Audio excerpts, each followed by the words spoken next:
for the quiz.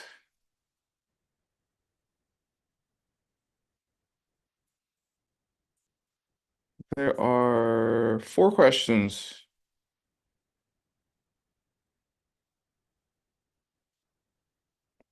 Have fun. I'll check in 5 minutes.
Okay, everybody done?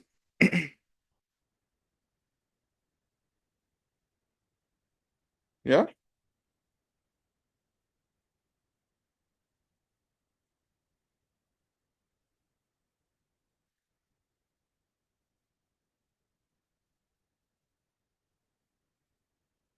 Any questions about the quiz?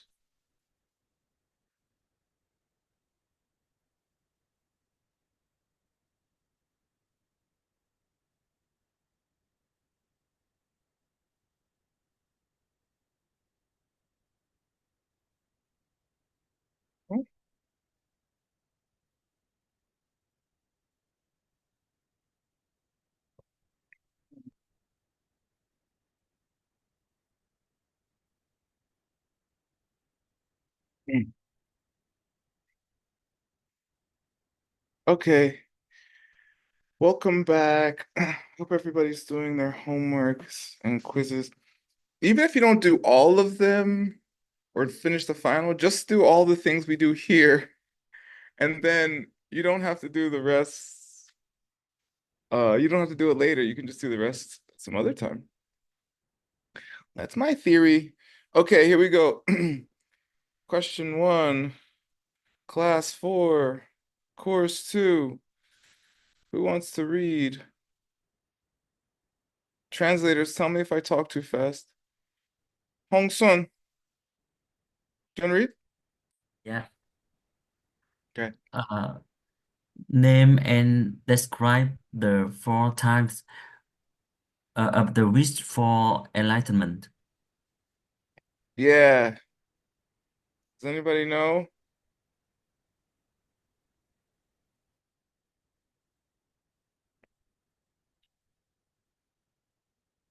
any types? There's all kinds of ways to divide the wish. There's a thing, there's like 22 types or 22 metaphors. That one's pretty cool. Geshe taught it one time. I think two divisions are one is like a wish and one is an action. Yeah, that's true. I think that's later in this homework. Uh, the there's there's two divisions. There's two ways to make the divisions, and that's one of them. I think, yeah, this one's different. But you're right for a different answer. Should we look? Nobody knows. Okay, here we go. These are the four types. We'll have someone read. Uh, Hong Son, you read the first one. The question was short.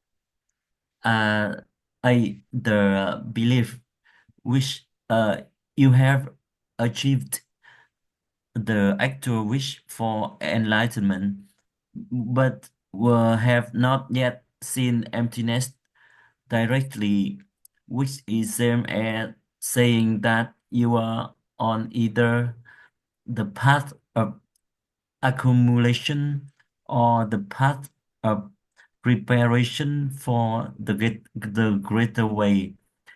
Things appear to be self-existent.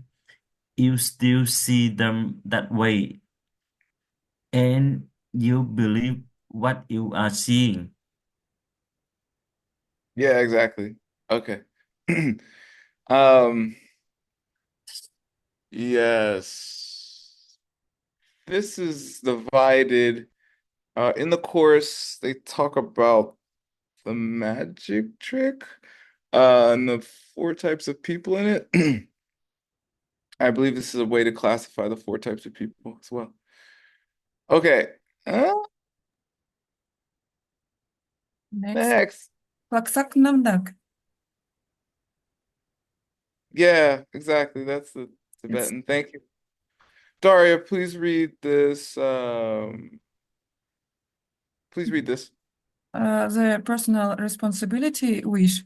You have achieved the actual wish for enlightenment. You have seen emptiness directly, and you are on any of the bodhicitta levels from 1 to 7. Things appear to be self-existent and expect when you are seeing emptiness directly in meditation. Except, Except when you are seeing emptiness directly in meditation, you still see them that way, but you no longer believe that they really are this way because you have see directly that they are not. yeah, exactly. Thank you. So yeah, this is the different levels, right? So prior to seeing emptiness directly, you have a intellectual understanding. So that's called belief. It's these names are like nicknames, okay? They're not definitive names. They don't define it. Personal responsibility is now you saw emptiness directly. At those times when you're not in the direct perception of emptiness, you do not believe in it intellectually. All those things still do appear as coming from their own side, like pens and people, and the sun seems outside. Okay, good. Uh, thank you, Daria. Next will be Alicia. Alicia's home. Yay, I'm at home. She's not in her car. She can read. I'm happy. Okay, read. Nampar Minpai Semke. Just Yeah, like that. Nampar Minpa. Ripened. Read the English here. The ripened wish. You have reached the 8 bodhisattva level or higher, but you are not yet enlightened. Things no longer appear to you as self-existent. You no longer see them that way, and you have to now believe that they are that way. But you still have subtle seeds in your mind for your tendency of things appearing to be self-existent. Yeah, exactly. So what else happens at the 8th Bodhisattva level that is related to this? At a bodhisattva level, it's near to enlightened. That's true. And this is when you reach nirvana on the Bodhisattva track. So you no longer have mental afflictions at the 8th level, and you're only working on subtle seeds for self-existence. So you're just working on subtle shade drips because you're done with the nindrips. You're done with the things that keep you having mental afflictions. So now you're just working on the things that keep you from being omniscient. So that's the difference between 7 and 8. On 8, you no longer have mental afflictions, so you are just working on the subtle seeds. Got it? Yeah, thank you very much. Yeah, that's the division. I mean, yeah, usually divisions are non-Arya to Arya, um, Arya to Arya Bodhisattva, Bodhisattva level 1 to level 7, Bodhisattva level 8 to level 10, depending on how you count it, and then Buddha. Those are like the major divisions as far as the Mahayana track. Okay, great. So what's left? Left Buddha. Yeah. Yeah, exactly. Drip, Read drip, this, Tatiana. Dripa Pekpe Semke. The wish where all obstacles are eliminated. You have reached total enlightenment and no longer possesses even the seeds for the tendency of things appearing to be self-existent. Yeah, exactly. Good. And yeah, okay. Great. Yes, this is Buddhahood. That's it. Then we have some. Oh, good. Thanks for the Tibetan. All right, yay. So there's all kinds of ways to divide the wish. Um, that was describe the 4 types of the wish. Now we're on to the The three types of the wish? Okay. Does anybody know the three types? I can say You can say. as one as a belief wish, we want to the first to attain enlightenment and lead everyone else to it. And two, as a personal responsibility wish, We we just did that one. We're doing the next one now. yes. What's the next list? Name and describe the three types of the wish for enlightenment, or what? Yeah, this is the other three. Do you know the three? If you Yes. call, say the three. Not this one, not the belief, personal responsibility one. The next one. Do you know? Ah. Yes. The belief wish, the personal responsibility wish, and the ripened wish. Okay, there's another list. Thank you, Anastasia. Perfect. Um, thank you, Anastasia. Hola, hola. Yes. Anastasia, did you have something to say quickly? The kind like wish, the fireman like wish, and describe, and the Yeah, shepherd like wish. yeah, Shepherd. Okay, good. Olia was about to say that. I know. Uh, read read this, Anastasia. The kind like wish, you want to become enlightenment first and lead others there. King, like, King like. yeah, like you're leading the way like a king. Okay, good. Olia,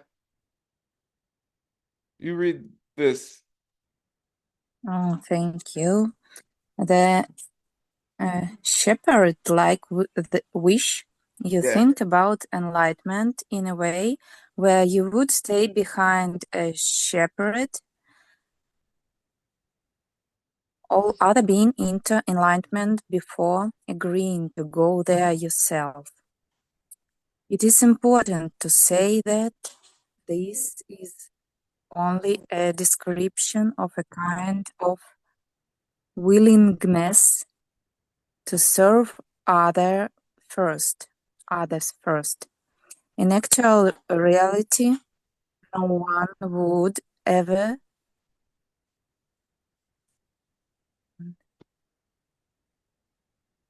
You read it? one second. Oh, No one in actual reality, no one would ever postpone their own enlightenment to serve others, since becoming enlightened is the highest way to serve others. yeah, exactly. Oh, thank you. Yeah, I read it, yeah. Yay, she did it. Thank you. Good job. And the last one. Loan wants to read this one, don't you? Yes, the ferryman-like wish. You want to achieve enlightenment along with all other living beings. At the same time as them, the note for the last wish also applies here. Correct. No Bodhisattva would ever do that. But it's cute to talk about, okay? They talk about it in poetry and stuff like that. I will be the shepherd who pushes all sentient beings to enlightenment while not getting enlightened myself. All right? It means in their heart, they want everyone to be free and happy and no pain. They would even sacrifice themselves to do it. But in reality, if you're well trained, you know, um, you can't really serve people until you're enlightened, kind of. So it doesn't really make sense. So the only real one is the king one, okay?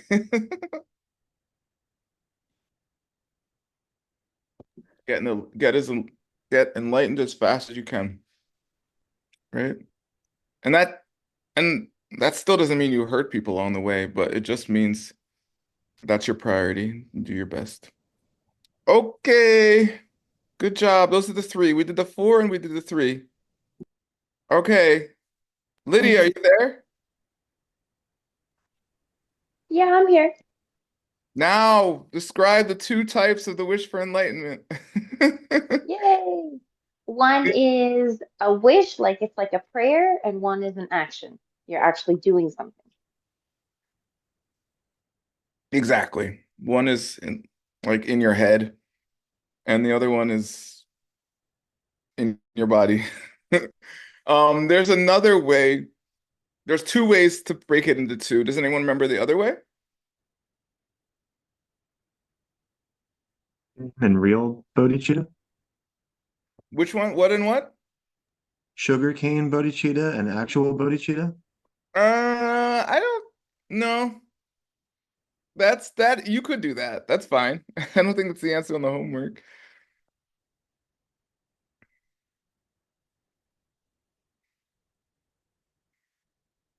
Okay, I'll say the Tibetan. Um, Kunzob Semke and Dundam Semke. Deceptive bodhicitta and ultimate bodhicitta. Okay. What is deceptive bodhicitta? Deceptive bodhicitta, that the wish for enlightenment, before you see emptiness directly. Not necessarily. All of this is deceptive. This whole homework. Seeing beings out there, you're a being over here, all that. Because that's in Kunzop Dempa. It's in deceptive reality. All right. Okay. So then what is Dunam Semke? Ultimate bodhicitta. That the bodhicitta you have after you see emptiness directly. No. It is the direct perception of emptiness. Yeah, it is. It's a code word for the direct perception of emptiness. Meaning it's ultimate everything, including ultimate bodhicitta. Okay, we did it. Good job, Tin. Thank you, teacher. Tin, read this. I didn't read it out loud. You read it. Yeah. Describe the two types of the wish for enlightenment. If you know two different ways of dividing the wish into two, you may write either one.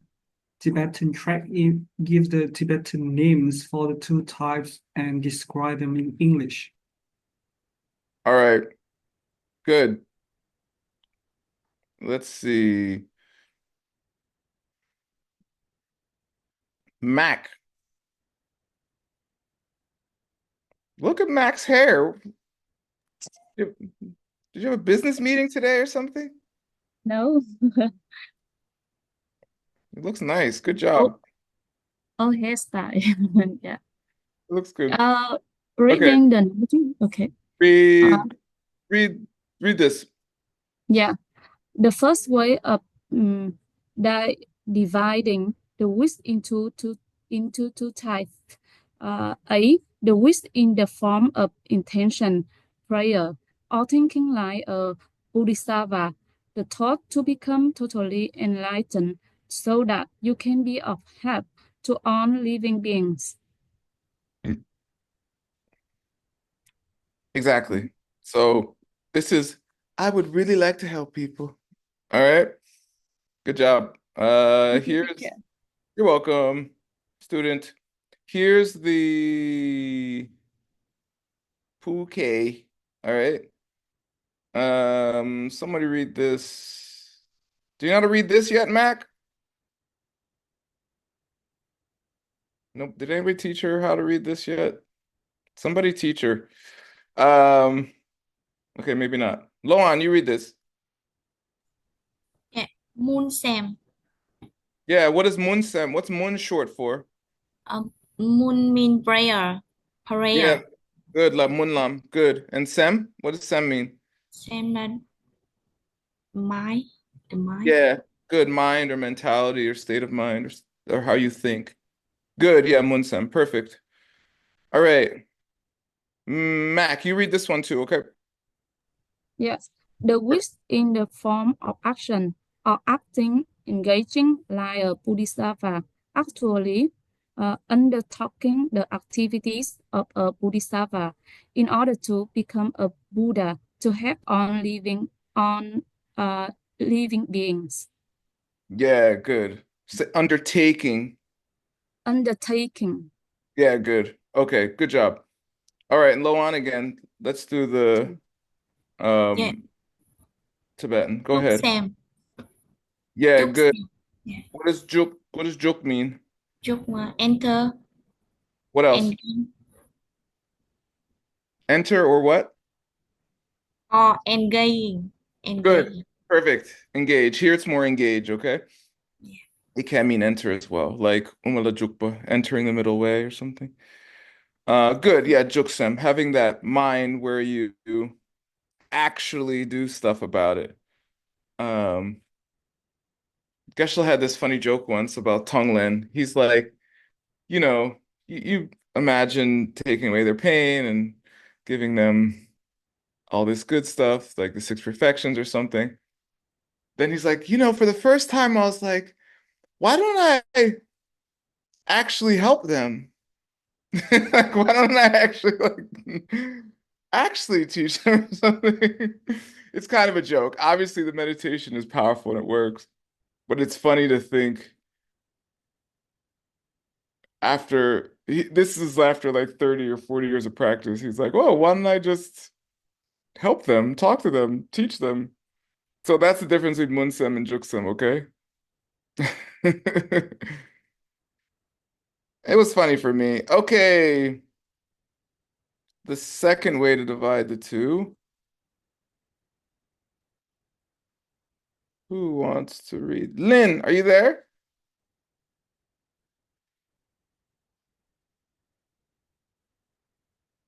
How are you? Yes, I'm feel good. Thank you so much. Good morning, Dr. Work and everyone. Where are your children? None of them are around you. Yes, they are playing around me. Okay. Cool. Read this. The second way of dividing the wish into two types. Huh? The wish in its deceptive form, meaning the wish as it is normally spoken of, the wish to become enlightened, so Yeah. you can help all beings. It is deceptive only in being focused, usually towards objects existing as deceptive reality or reality as seen by an average. Help me pronounce this word. Focus. Average. Average person. Good. Say reality. Reality. Yeah, realty means like selling houses. Sell house. I want to sell in my house. Okay, you said it perfect. The Bodhisattva who just made a killing on this deal. Okay, can you read Uchen, Lin? I didn't teach you, but did someone teach you Uchen? Yes. Did I teach you? I don't think so. Read this. Can you read this? Let me wait. I can see this word because oh my gosh. Can you read it? Yes. I No. no. Okay. I can, but my title is hide the words. Yes, I can see it. Cool. Yeah. Kunchok, Soap. Sam, Soap. Kunchok, Soap. Zop, Yeah. Sam, K. Yay! Woo! Oh yeah, we did that whole summer program where I forced everyone to learn Uchan. It worked out. Okay, Kunzop. Kunzop Samke. English. Kunzop. Kunzop, deceptive, Ooh, wow. Semke. Sam K. Bodhicitta. Wow. Yay. Oh my God. You should be a translator when you grow up. Yeah, Kunzop Zemke is the deceptive form of the wish, meaning it's focused on deceptive things like people out there. All right. All right, Lynn, you're on a roll. Let's hear it. Go ahead, read this.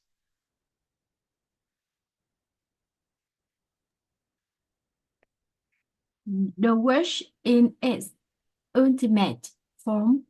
This is actually just a code word for sorry, dir directly. Sorry, Direct. Yeah, go ahead. it's high. Yes. Sorry. Direct perception of emptiness. Good. Good job. Okay, now Yeah. bouquet. Well, yes. Dun Yeah. Dundam. Dundam. Uh-huh. Dundam. Uh-huh. Semke. Nice. What's Dundam Semke mean? Dundam is ultimate. Yes, good. And Semke is the wish. Semke Yay! Yeah. Correct. Woo! Thank you, teacher. You're welcome, student. Wow, I'm impressed. Good job, Lynn. Lynn's been working hard. She's translating a book now. What's your book again? Something very hard. That's giving me a headache. I don't. Yes. Are you doing 70 verses on emptiness? Yeah, by Art Nagarjuna. Oh, wow, that's a great book. Yeah, it's fun. Okay, cool. Thank you. Thank you for studying. Thank you for remembering what you studied. Cool. Are there any questions? That's the end of today's homework.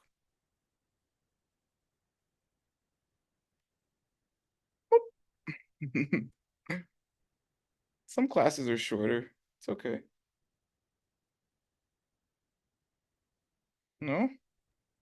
No questions? Doctor, could I ask Yeah. you? It's question number 3. We have Tibetan Munsem, yes, and notes I read, it's Munpa Semkye. It's same? What's different? Because some people ask this. Oh, really? Yes, Okay. or Yeah. Jukpa Semkye. Yeah, exactly. Yes, it's just different ways to write it. It's just different ways to abbreviate it. Tibetan. If you took our summer program, our illustrious teacher Kelsangla taught us this summer something I didn't quite know consciously, but makes total sense, which is Tibetans like to abbreviate. First of all, Tibetan is a monosyllabic language, meaning one syllable at a time, right? Mun, ba, sem, ke, one, one, one. Okay, not like English, where we say, um, you know, phantasmagoric is one word, okay? That's multisyllabic language. Sorry for the fancy word. Just do phantasmagoric translators. Um, so, um, but it is often made of two-syllable pairs. And this is the case with Chinese as well, like Mandarin Chinese. Even though it's monosyllabic, two-syllable pairs go together all the time. 朋友 means friend, for instance. Peng and yo by themselves kind of don't mean much. Peng yo together means friend. Okay? And then there's a thing called quadrisyllabics, okay? 4-syllable that go together. And it's very popular in Tibetan. 4-syllable phrases, okay? Jang Chub Sam Ke, the wish for enlightenment. Jang Chub Sam Ba, Bodhisattva, okay? Yang Dak, oh wait, that's 5. Forget that one. Anyway, the idea is um, they take the first and the third of those 4 syllables to make a new word, which is the abbreviation of the 4-syllable word. So Jang Chub Sem Ke becomes Jang Sem. All right. So Mun Ba Sem Ke becomes Mun Sem. Juk Ba Sem Ke becomes Juk Sem. So it's the same thing. It's just an abbreviation. All right. Okay. Okay, I explained it. I'm gonna go have breakfast. Thank you, translators. Thank What? you. I have a question. What? I'm hungry. What do you want? Jessica, I have a question. Jessica, that's even worse. What? Yes, it type in the chat box. Can Yeah, you I was ignore I was ignoring the chat box. Let's see. Can you explain more about the 2 types, prayer and action, the wish? Which one is preferred? Means which one is better? If you want to get enlightened, action is always preferred.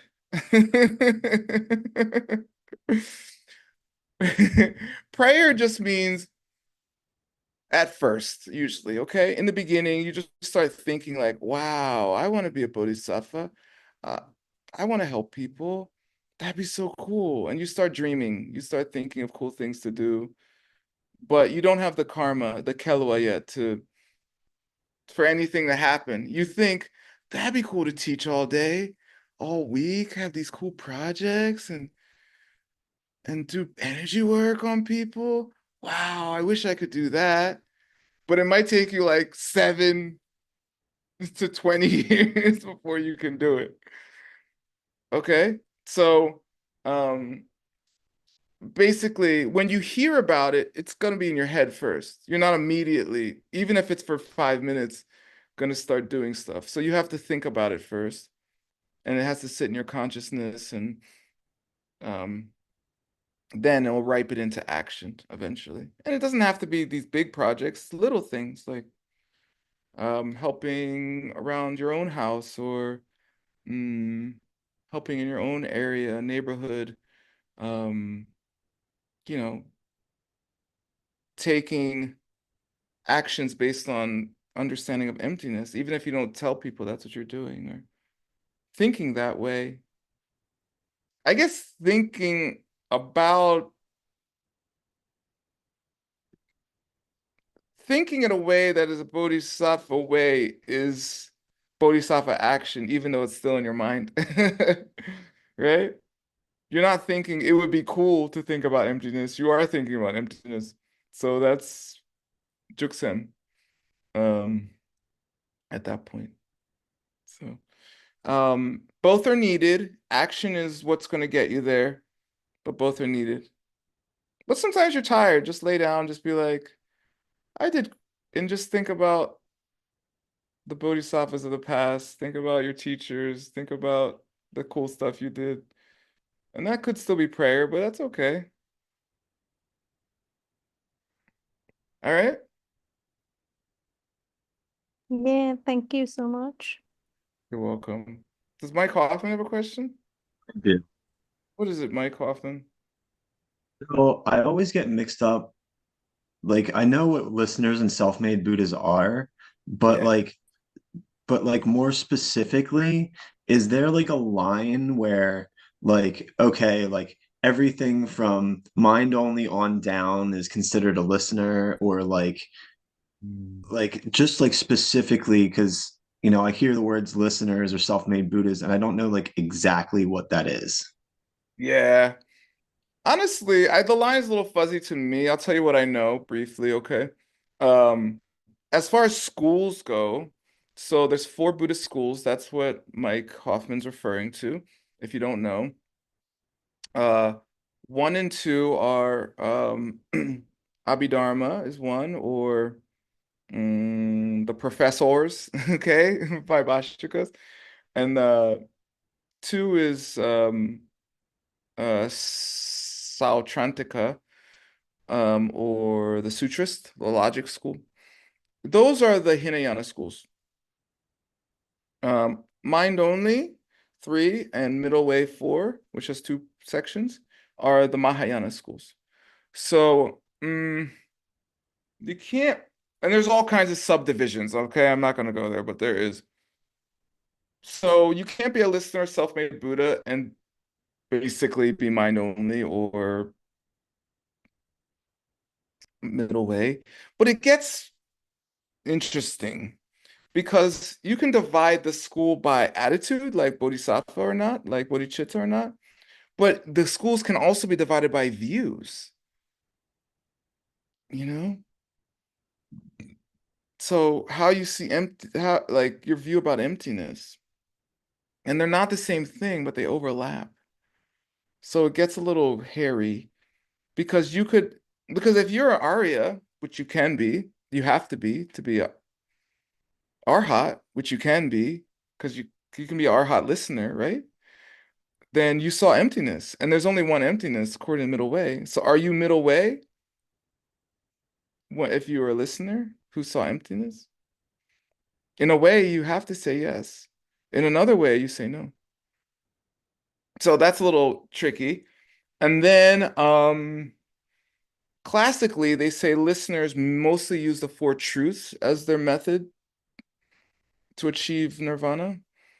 And self-made Buddhas use the 12 links of dependent origination as their main teaching. So that's interesting, but I don't know. And then because even though that they say that, does that really classify them as what they accomplish or how they accomplish it? Or maybe not. Um Finally, listeners said to have teachers that they closely follow, and self-made Buddhas are said to not have teachers in that lifetime. That's why they call them self-made Buddhas. But I don't know if all those things have to overlap. Do you understand? Like, to be a self-made Buddha, do you have to not have a teacher in that life, use the 12 links of dependent origination, and only the two lower schools? You know what I'm saying? Like, it seems I've never gotten a clear picture that it's like here are exactly the necessities, but that's the basic things they talk about with those categories. And they have different views about what it is to be, what nirvana is. But that's more divided by school than like, am I a self-made Buddha or am I a listener or something? So it's a little gray in my understanding, although there could be somewhere that Jason Kappa or someone else makes it more specific. And if there is some place, it would be very difficult to translate, I bet. In a way, it's probably a difficult subject, but that's what I know about it. Yeah, good question. And by the way, listener can also just mean some student of the Buddha, Nentu. Yeah. So you have to be careful in translation sometimes. It doesn't mean a lower practitioner. It just means disciple. Okay. Shardvaka. Shruti to just to go to a teaching. Listen to it. Like to samgom to. I just heard the teaching. All right. I don't have my snack. No more questions. Bye. I'll see you tomorrow. If you want to come to my other classes, they're going to start in 15 minutes. I'll open the link now, though. Okay. Bye, everybody. Thank you, teacher. You're welcome. Thank you, everyone. Thank you, teacher. Bye-bye. Bye. Enjoy Bon your appetit, dear restaurant. teacher. Thank you, teacher. Çok teacher. Jomar Jilyon. Jaehyung.